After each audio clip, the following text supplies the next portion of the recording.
recevons aujourd'hui le président Bozizé, ici à Yaoundé. Excellent Monsieur le Président, bonjour. Avez-vous, il y a eu une réunion des chefs d'État à N'Djamena hier. Est-ce que les décisions vous satisfait? Merci de me donner l'occasion de pouvoir m'adresser aux téléspectateurs pour répondre à cette question. En effet, la décision de N'Djamena semble aller dans le sens de ce que nous souhaitons, mais à condition que le problème sécuritaire soit résolu. Puisque la feuille de route, le programme qui a été défini à N'Djamena ne peut se réaliser que lorsque le problème sécuritaire sera résolu au niveau du pays. Car la Séléka a mis le pays à feu, à sang, et il faudrait maîtriser ce problème. C'est la raison pour laquelle je propose que l'armée française et l'armée sud-africaine prennent en main le problème sécuritaire dans le pays, en attendant que l'Union africaine puisse mettre en place une force de maintien de la paix. L'armée française et l'armée sud-africaine se trouvent sur place. Mieux vaudrait qu'ils prennent en main la situation au lieu de quitter et laisser le pays à la merci de tous les bandits. C'est la première condition pour que le programme, la feuille de route qui a été définie à N'Djamena puisse se mettre en œuvre dans de bonnes conditions. Et à partir de là, tous les acteurs, toutes les forces vives de la nation seront présentes à Bangui pour appliquer le programme de N'Djamena. Et justement, cette réunion parle de l'organisation des élections dans 18 mois. Oui, dans 18 mois, mais jusque-là, c'est N'Djamena, c'est la décision de N'Djamena. Mais le peuple centrafricain ne s'est pas encore exprimé. Il serait souhaitable que la prochaine rencontre soit une grande réunion, une conférence nationale à Bangui, où tous les organismes, les représentants des organisations internationales, Union africaine, France, francophonie, Union européenne et autres qui ont été cités lors du sommet de N'Djamena, puissent être présents sur place à Bangui afin que le peuple s'exprime et que les choses ne puissent pas se faire sur le dos du peuple centrafricain et à l'extérieur et autres. On ne connaît pas, et ce peuple a son point de vue à présenter, et ce peuple souffre de sa chair. Il faudrait bien que les choses soient traitées par les concernés au lieu que ce soit des décisions qui se prennent par-ci, par-là. Le médiateur peut arriver à Bangui lorsque le problème sécuritaire sera résolu et mener à bien cette conférence nationale en présence de tous les partenaires extérieurs qui ont été cités lors du sommet de N'Djamena. Monsieur le Président, parlons de la crise centrafricaine proprement dit. Est-ce que vous ne voyez pas que c'est du moment où vous avez trouvé le pétrole que vos problèmes ont commencé à surgir? Notamment, on parle de complot perpétré par un pays de la sous-région et cette impuissance tapie dans l'ombre. Vous avez tout dit, je n'ai pas de commentaires à ajouter là-dessus. Le pays est riche, a beaucoup de potentialités minières et cela suscite la convoitise des uns et des autres. Et j'en ai suffisamment parlé. Le peuple centrafricain sait ce qui se passe et c'est déjà l'essentiel. Il se dit qu'il y a eu des viols et des pillages perpétrés par les Séléka. Et la CPI envisage même de commettre des enquêtes. Pour vous, vous avez eu vent de ces pillages et viols? Ah si, ça c'est connu. Le pays est à feu et à sang. On pille, on viole, on tue. À Bangui comme à l'intérieur. Tout le parcours de Séléka, c'est des cadavres, des charniers à travers le pays. On n'en parle pas pour le moment. Mais c'est la raison pour laquelle il faut sécuriser le pays et ensuite entamer des discussions et voir le problème des droits de l'homme. La CPI viendra sur place, sur le terrain, et ne pas mettre en place une structure bidon qui servirait à X, Y, Z afin de perpétuer le complot. Le peuple a tellement souffert Dieu merci que la décision de N'Djamena va dans le sens, mais que cela ne soit pas, disons, traité par un groupuscule de gens, que c'est le peuple tout entier qui soit concerné, car la situation est grave dans le pays. Il n'est pas question de se dérober pour faire autre chose ailleurs. Non. Que le médiateur, et pourquoi pas le président en exercice de la CEAC et tous les autres partenaires extérieurs puissent se retrouver à Bangui et qu'il y ait une grande conférence nationale où le Centrafricain concerné puisse parler et choisir sa voie. Mais qu'on ne nous impose pas quelque chose venu de l'extérieur, ça ne marchera pas et l'anarchie va se poursuivre parce que personne n'a traité de cette question. Oui, Monsieur le Président, ce complot était perpétré depuis. Où était votre service de renseignement, puisque le Séléka est composé des Soudanais, des Tchadiens? Il s'est dit qu'il y a eu plus de 60 pick-up qui sont entrés dans Bangui et il était question de vous renverser et ensuite renverser Joseph Kabila. Vous n'avez pas vu ces renseignements? Et vous ne pourriez pas... Qu'est-ce que je veux... Vous ne pourriez pas, disons, poser cette question à l'ami Copax qui est en République centrafricaine pourtant depuis longtemps. Il pourrait aussi, au lieu de... Puisque nous étions sous la couverture, sous la protection de la Micopax. La Micopax pourrait aussi répondre à cette question, avant tout. Puisque nous lui avons fait confiance. Et le général commandant la Micopax a déclaré à Séléka, si vous traversez la ligne rouge, c'est que vous déclarez la guerre aux 10-11 États de la CEAC. Posons la question à la Micopax. Oui, nous avons aussi eu des informations de l'état-major sud-africain que pendant qu'ils combattaient pour sécuriser Bangui, c'est les forces tchadiennes qui sont transformées en Séléka. Et dommage, on a eu 14 Sud-Africains tués. Est-ce qu'on peut encore croire à la CEAC?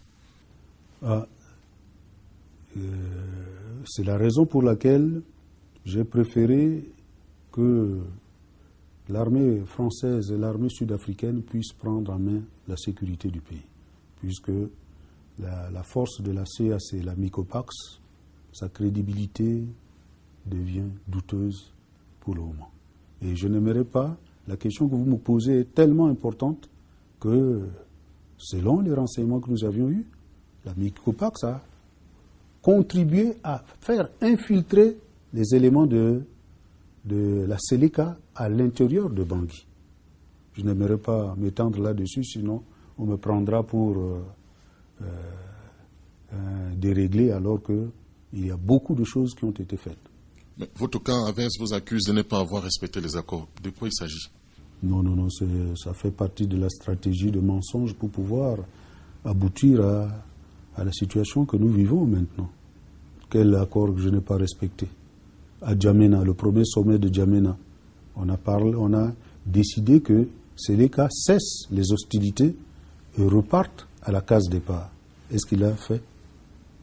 À Libreville, après les accords de Libreville, il était question du regroupement, cantonnement et démarrage du désarmement. Est-ce que le désarmement a eu lieu? Est-ce que Séléka s'est plié à cela? Et pourtant, le général Comforce s'est rendu sur le terrain à plusieurs reprises pour pouvoir traiter de cette question. Est-ce qu'il a été écouté? Le représentant du médiateur, le général congolais, a été sur le terrain. Il a été sur le terrain. Qu'est-ce qu'on a fait? On a retenu les 5 ministres sur le terrain. Tout cela fait partie de la stratégie pour pouvoir atteindre leur objectif. La ligne rouge de Damara, la ville de Damara, qu'il a traversée. C'est Bozizé qui l'a traversée ou bien Séléka? N'est-ce pas Séléka qui a traversé la ligne rouge jusqu'à atteindre Bangui? On va nier cela et dire que c'est Bozizé qui n'a pas respecté les accords de Libreville? C'est de la fumée en l'air pour voiler ce qu'ils avaient comme stratégie dans le complot qu'ils ont monté. C'est tout simplement ça. Ouais, le président autoproclamé a organisé un gouvernement où l'opposition refuse d'intégrer. Qu'est-ce que vous en pensez? Je vous dis que c'est un monde de désordre à Bangui, c'est l'anarchie qui a commencé et je crois que les fils du pays dignes, qui veulent du bien pour leur peuple, je doute fort qu'ils puissent faire partie d'un gouvernement qui n'est composé que dont la représentativité ne répond pas à la situation régionale dans le pays. Est-ce que vous avez élucidé tous ces greffes auprès du médiateur? Vous êtes parlé depuis que vous avez quitté Bangui? Mais du moment que son représentant est sur place, il rend compte au médiateur au fur et à mesure. C'est ça. Personne n'est absent dans cette affaire. Il y a des représentants de l'Union africaine est à Bangui, le représentant des Nations Unies est à Bangui, le représentant, le général Comforce est à Bangui, le représentant du médiateur est à Bangui, tout le monde est sur place et certains ont été même sur le terrain pour pouvoir discuter avec les rebelles. Qu'est-ce que vous voulez que je puisse dire? Tout s'est passé au vu, au su de tout le monde. Voilà. Oui, Monsieur le Président, Louis Michel a été nommé comme envoyé spécial à l'Organisation internationale de la francophonie. Est-ce que vous êtes satisfait de sa nomination? C'est une personnalité qui connaît bien l'Afrique. Je l'ai rencontré à plusieurs reprises. Je crois que à la longue, lorsque tous les dossiers, il aura fait le contour de tous les dossiers, il peut apporter de son mieux dans l'affaire centrafricaine. Mais moi, personnellement, je ne l'ai pas encore rencontré depuis qu'il a été nommé. Lors de sa prise de pouvoir, Michel Torjosia a proposé une transition de 3 ans, mais on lui a posé la question, est-ce qu'il va se présenter là titubé? Qu'est-ce que vous en pensez? Moi, je n'ai pas confiance à Notodia. Déjà, le fait qu'il n'ait pas respecté les décisions de Djamena 1 et les accords de Libreville jusqu'à traverser la ligne rouge, alors vous voyez, est-ce qu'on peut avoir confiance à une personne comme ça, qui se dit chef de l'État? Et après avoir pillé, saccagé, détruit, tué et autres, violé, où est le sérieux dans cette affaire? C'est du banditisme, c'est de la razzia, c'est du gangstérisme qui se fait. Et nous ne pourrions pas, nous, fils de la République centrafricaine, accepter cela. Et je ne crois pas que je suis le seul dans cette position. D'autres pourront aussi agir dans le même sens. Donc pour vous, une conférence nationale est nécessaire pour établir les bases? Oui, il faudrait une conférence nationale où toutes les parties doivent s'exprimer sérieusement. C'est un problème profond. Le pays est complètement mis à sac. Il n'est pas question que ce soit de groupuscules de 2 ou 3, 4, 10 personnes qui puissent régler ce problème. Non, non, non. Qu'on reparte à la case départ. Et que toutes les forces vives, société civile et autres puissent s'exprimer et mettre en place un programme que nous pourrions appliquer. Mais tout cela à condition que la sécurité soit garantie et que pour l'immédiat, ceux qui peuvent répondre immédiatement à cette question sécuritaire, c'est l'armée française qui est sur place et l'armée sud-africaine qui est sur place. En attendant que d'autres forces de maintien de la paix puissent venir les appuyer, les soutenir. Donc pour vous, vous êtes prêt à aller compétir avec d'autres candidats aux élections? Si l'occasion se présente, moi je ne vois pas d'inconvénient. Je suis au service de mon pays, au service du peuple centrafricain. Je suis citoyen centrafricain et si le pays me demande et mon parti me demande d'aller dans ce sens, je ne vois pas d'inconvénient. J'ai quitté le pays dans des conditions que vous connaissez et ce n'est pas le peuple centrafricain qui m'a chassé, mais c'est une force extérieure qui est venue me chasser du pays alors que j'exerçais pleinement mes fonctions de chef d'État, démocratiquement élu à 2 reprises.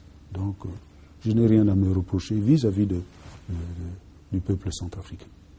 Certaines indiscrétions disent que presque 75% de la population vous réclame là-bas. Je n'aimerais pas faire de commentaires là-dessus. C'est vous qui le dites.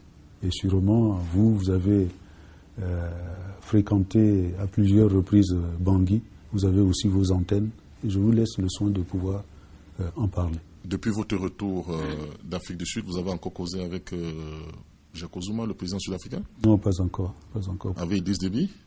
Avec le président Idriss Déby, j'ai voulu me rendre hier à N'Djamena pour être actif dans les débats de N'Djamena, mais le protocole nous a signalé que je ne serais pas la bienvenue. Avec Sassou Nguesso? Avec Sassou Nguesso, nous sommes entretenus au téléphone. Il est le médiateur et il était d'accord pour que je me rende à N'Djamena, mais malheureusement, N'Djamena n'était pas d'accord pour me recevoir. Merci, Monsieur le Président. Merci. Et aujourd'hui, vous êtes à Yaoundé. Est-ce que vous avez été bien accueilli? Non, je remercie le peuple camerounais, le gouvernement camerounais et le président Biya pour tout ce qu'ils ont pu mettre en œuvre pour que l'accueil, en ce qui me concerne, ainsi que la délégation qui m'accompagne, tout se déroule dans de bonnes conditions, y compris bien les citoyens centrafricains qui ont fui la situation à l'intérieur du pays et qui se trouvent au niveau des frontières ont été bien pris en main, la situation a été bien gérée et nous le remercions pour cela. Dans l'immédiat, quels sont vos projets? Est-ce que vous avez l'intention de rester sur votre pays d'accueil? Non, pour le moment, c'est ce que j'ai demandé aux autorités sur place, de me laisser donner le temps de pouvoir résoudre ce problème, puisqu'il y a aussi la famille il y en a encore qui sont encore au niveau du pays et ont des difficultés pour sortir. Et lorsque tout ce problème social aura été résolu, je pourrai prendre contact avec les autorités pour aller là où il y aurait un prochain accueil. Est-ce que vous vous sentez trahi? Vous savez, nous sommes en politique. Et la politique africaine a toujours changé de cette manière. Et pour le cas de la République centrafricaine, nous avons connu plusieurs soubresauts. Et ça continue à le faire. Et ce n'est pas encore la fin. La preuve est que on dessine déjà une transition qui prendra du temps. Donc, la vérité triomphera toujours. Nous laissons le reste entre les mains de Dieu qui maîtrise l'univers. C'est-à-dire que vos pères, par exemple, d'Afrique centrale, auraient pu agir autrement. Ils auraient pu vous soutenir beaucoup plus. C'est une question qu'il faut leur poser, puisque je crois qu'en leur conscience, j'ai été quand même pas celui qui a été rejeté des uns ou des autres. Non, je doute fort. Mais la situation centrafricaine est complexe. Nous y sommes et on verra si j'ai eu tort ou raison. Voilà. Quand ils vous disent que vous n'avez pas respecté les accords de Libreville et que vous n'avez pas joué totalement le jeu. Oh, c'est le mensonge politicien, tout simplement pour parvenir au résultat où nous sommes, c'est tout. J'ai bien respecté les accords de Libreville. L'accord de Libreville n'a pas dit qu'il faut chasser Bozizé. L'accord de Libreville a maintenu la constitution de la République centrafricaine. L'accord de Libreville reconnaît l'Assemblée nationale centrafricaine. Donc, l'accord de Libreville, on parle de gouvernement d'union nationale et non pas le gouvernement Séléka. Et c'est ce que j'ai appliqué en toute âme et conscience. Je ne me reproche rien. Mais on avait face à nous des hors-la-loi, assoiffés de pouvoir, des anarchistes, et qui sont arrivés et ont créé l'anarchie dans le pays. Nous y sommes. Toute la communauté internationale est témoin. C'est tout ce que je peux dire sur cette question. Comment jugez-vous l'attitude de l'opposition politique? Ceux qui s'opposaient à vous sans prendre les armes aujourd'hui, et qui semblent qu'ils se sont alliés aux autres. C'est pénible d'en parler, surtout en ce qui concerne l'actuel Premier ministre, qui était le coordonnateur de Seleka à Bangui pendant tout le parcours, leur cheminement en direction de Bangui. L'actuel Premier ministre était leur coordonnateur. Et il se disait, faisant partie de l'opposition démocratique. Où est la vérité? Voilà. Ancien président national de la Ligue des droits de l'homme en Centrafrique. Les pillages, tueries et autres et tout. Les charniers à travers le pays. Ah, qu'est-ce qu'il dirait de tout cela? Je ne l'accuse pas, mais il est présent sur place en Centrafrique. La vérité triomphera un de ces 4 matins. Et le peuple centrafricain est témoin de toutes ces choses. Voilà. Je vais vous poser une dernière question. Avez-vous vu le président Biya? Oui, j'ai été reçu par le président Biya avant-hier. Nous sommes aujourd'hui jeudi, je crois bien c'était lundi, si je ne me trompe pas, lundi. Nous sommes entretenus. Je l'ai remercié pour tout ce qu'il a pu faire pour la République centrafricaine. C'est un doyen qui est respecté, que je respecte. Et il m'a prodigué des conseils. Et c'est tout ce que je peux dire sur... Nous, dans la presse, on a le sentiment qu'il n'est pas très content de ce qui s'est passé. Ah, je ne peux pas parler à sa place. Je ne peux pas parler à sa place. C'est un doyen qui a l'expérience. Voilà, c'est ça. Quelles leçons tirez-vous globalement sur le plan géopolitique dans la sous-régional, sur le plan de la géopolitique sous-régionale? Quelles leçons tirez-vous de ce dénouement? Ça augure de quelque chose de pas bien, ou pas? À mes frères chefs d'État, je leur dirais tout simplement que la situation centrafricaine est une situation délicate pour laquelle ils doivent le traiter avec toute la lucidité possible, afin que la situation soit entièrement maîtrisée une fois pour toutes. Sinon, ça aura des conséquences graves par la suite. C'est tout ce que je peux dire. Aux Centrafricains, c'est de prendre le courage à 2 mains. C'est une question qui concerne le pays. Il faut beaucoup de courage pour s'affronter à cette réalité, ne pas se détourner et faire face à tous les ennemis de la République centrafricaine. Quitte à aller à une désobéissance civile, il faut le faire pour rétablir ses droits, rétablir la souveraineté centrafricaine et faire en sorte que le bien-être reprenne. Mais j'ai exercé pendant 10 ans, malgré les difficultés que nous avions connues, il semble bien que le pays avançait dans le bon sens. Qu'il fasse la comparaison avec ce qui se passe actuellement, et c'est à eux de décider. C'est tout ce que je peux dire. Merci, M. le Président. Merci.